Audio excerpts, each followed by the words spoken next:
হ্যাঁ, আমি জানি যে ক্রিকেট 11 জনের খেলা, একটি দলীয় খেলা। যদি কোনো দল হারে তো 11 জনই হেরে যায়, আর যদি কেউ জেতে 11 জনই জিতে যায়। কিন্তু আজকে আমি কথা বলবো শুধু একজনের ব্যাপারে।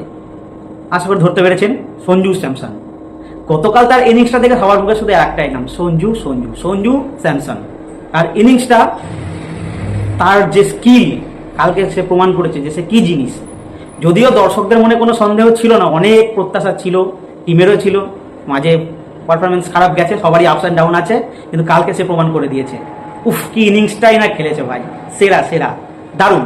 কাল শুধু সে তার ইনিংসটা খেলে 140 কোটি ভারতীয়র মুখে হাসি ফোটাননি, এর সঙ্গে তিনি দুজনের কেরিয়ারও সেভ করেছেন।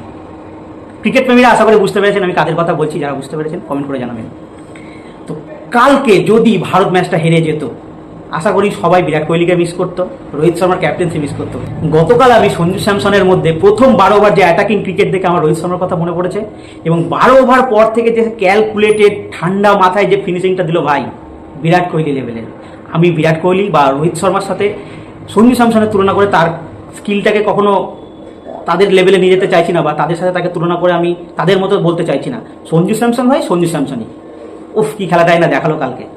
এটা আমরা বলতেই পারি যে রোহিত শর্মার মতো অ্যাটাকিং স্কিল, টাইমিং এবং বিরাট কোহলির মতো ঠান্ডা মাথার ফিনিশিং স্কিল, দুটোর কম্বিনেশন হচ্ছে সঞ্জু স্যামসন। এটা কিন্তু আমরা কালকের ইনিংস থেকে বলতেই পারি। কালকের ইনিংসে সে 50 বলে 97 রানের একটি গুরুত্বপূর্ণ ইনিংস খেলেছেন, যেটা ভারতকে ম্যাচ জিততে সাহায্য করেছে। তো প্রথম 26 বলে সঞ্জু স্যামসন 50 করেছেন, এবং তার 50 বলে 97 রানের ইনিংসে ছিল 12টি 4 এবং 4টি 6। প্রথম 12 ওভার যে অ্যাটাকিং মনোভাব নিয়ে সে খেলেছিল, তারপর 12 ওভার পর থেকে যে ঠান্ডা মাথায় যে সূক্ষ্ম ইনিংসটা যে সে খেলেছে, ভাবুন 12 ওভার থেকে 19 ওভার পর্যন্ত সে একটা বল ফ্লাইট এয়ারে মারেনি। এতটা সুন্দর নিখুঁত ঠান্ডাভাবে ইনিংস আমি আমার লাইফে খুব কম দেখেছি। সত্যি, আমি তো অলরেডি সঞ্জু স্যামসনের ফ্যান ছিলাম, আমি কালকে তো আরও মানে ডাইহার্ট ফ্যান হয়ে গেলাম। উফ, সত্যি যে ট্যালেন্ট।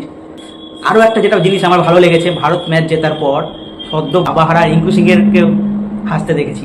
সূর্যকুমার যাদব একসময় প্রেস কনফারেন্সে কয়েকদিন আগে বলা যেতেই পারে যে সঞ্জু স্যামসন হালকা কটাক্ষ করেছিল, সেও টুপি খুলে তাকে বলছে take a bow man, what an innings.